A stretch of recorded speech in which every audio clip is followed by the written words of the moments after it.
Hello students.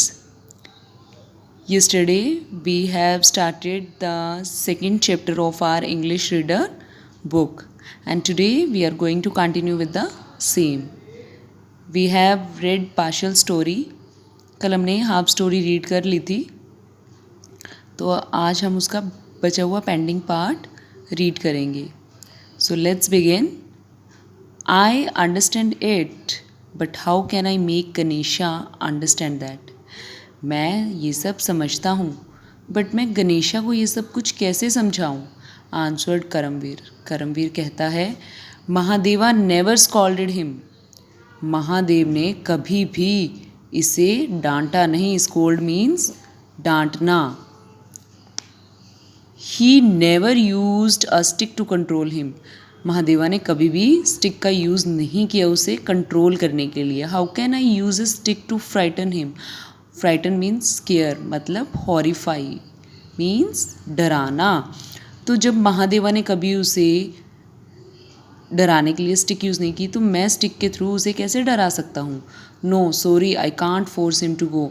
कि मुझे माफ़ कीजिए मैं उसे यहाँ से जाने के लिए फोर्स नहीं कर सकता, मजबूर नहीं कर सकता. If he is not obeying you. अगर वो तुम्हारी आज्ञा का पालन नहीं कर रहा है. हाउ कैन ही ओबे एनी अननोन पर्सन. तो वो किसी अनजान पर्सन की ओबे की आज्ञा का पालन कैसे करेगा. If he has to stay here. अगर उसे यहाँ रुकना है. Take him into the shade of the trees for the time being. तो ऐसा अगर वो हॉस्पिटल से बाहर नहीं जाना चाहता तो तुम ऐसा करो कि उसे कुछ टाइम के लिए पेड़ की छाया के नीचे ले जाओ. आई सेड मैंने कहा. Ganesha was standing in the sun. Ganesha धूप में खड़ा है. He did not want to move an inch from his place. वो अपनी जगह से एक इंच भी हिलना नहीं चाहता. He even did not move eyes from the hospital. वो तो अपनी आंखें भी नहीं हटा रहा है हॉस्पिटल की तरफ से. Karamveer moved him to the large tree outside the hospital compound. Karamveer उसे बड़े पेड़ के पास ले गया जो कि हॉस्पिटल के बाहर था. He made Ganesha sit under the tree with the great difficulty. उसने गणेशा को उस पेड़ के नीचे बहुत ही मुश्किल से बिठाया. ही नोटिस्ड. उसने नोटिस किया टीयर्स इन गणेशाज आइज. कि गणेशा की आंखों में आंसू थे. गणेशा रो रहा था. आफ्टर 7 days और 7 दिनों के बाद महादेवा गॉट डिस्चार्ज. महादेवा को हॉस्पिटल से डिस्चार्ज कर दिया गया. ऑल दिस टाइम और इस सब टाइम में Ganesha waited for his master under the tree. इतने दिन तक मतलब कि 7 days के लिए वो वहाँ पे उसी पेड़ के नीचे अपने मास्टर का वेट करता रहा. वो वहाँ से कहीं नहीं गया. He was worried about him. वो उसके बारे में बहुत चिंतित था. ही नीदर एट नोर ड्रैंक एनीथिंग. ना तो उसने इतने टाइम तक कुछ खाया और ना ही पिया. He was looking weak and sad. वो बहुत ही कमज़ोर हो गया था और बहुत ही सैड था, दुखी था. When Mahadeva met Ganesha. जब महादेवा गणेशा से मिला. The elephant's eyes lit up a great joy. तो उस एलिफेंट की आंखें खुशी से भर गई. He raised his trunk. उसने अपनी ट्रंक मीन सूंड. एलिफेंट की जो सूंड होती है उसे ट्रंक कहते हैं. ही रेज्ड हिज ट्रंक. उसने अपनी सूंड उठाई इनटू द एयर. हवा में. Trumpet allowed. और ज़ोर से तुरही बजानी शुरू कर दी. Flapped his year. और अपने कान को हिलाने लगा. It seemed that he was taking dancing steps. ऐसा लग रहा था जैसे कि वो डांस कर रहा है. His complete body was shaking. How are you my friend said Mahadeva. Mahadeva ने कहा कैसे हो तुम मेरे दोस्त. उसने गणेशा को ये चीज़ बोली. Ganesha raised his trunk in his own answer again.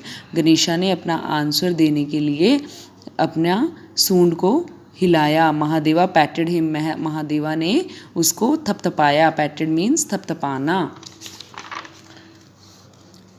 And said और कहा आई एम ऑल राइट. मैं ठीक हूँ. Don't worry about me. मेरे बारे में चिंता मत करो.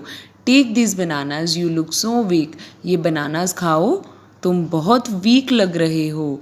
The elephant gobbled them in to his trunk happily. और एलिफेंट गोबल्ड मीन्स जल्दी जल्दी खा जाना. और एलिफेंट उन बनानाज को जल्दी जल्दी खा गया. The crowd of people standing there was amazed to see that. जो वहाँ पे भीड़ खड़ी थी वो ये सब कुछ देख करके हैरान हो गई थी। लुक एट देम, उनको देखो, one of the man said, उनमें से भीड़ में से एक आदमी बोला, and exclaimed how true friend he is, कि कितना सच्चा दोस्त है। The other man said I never so N unusual friendship, दूसरे आदमी ने कहा कि मैंने ऐसी फ्रेंडशिप कभी नहीं देखी।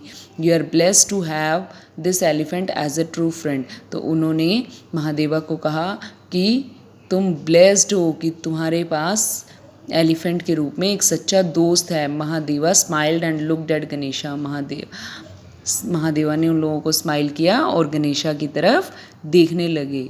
So here the story is over. I hope you like the story. The story was quite interesting. तो देखा आपने कि कैसे एक एनिमल भी हमारा बहुत अच्छा दोस्त हो सकता है। दे हैव द फीलिंग्स, उनमें भी फीलिंग्स होती हैं। इट इज़ नॉट नेसेसरी, ज़रूरी नहीं है कि एक ह्यूमन बींग ही एक ह्यूमन बींग का दोस्त हो सकता है।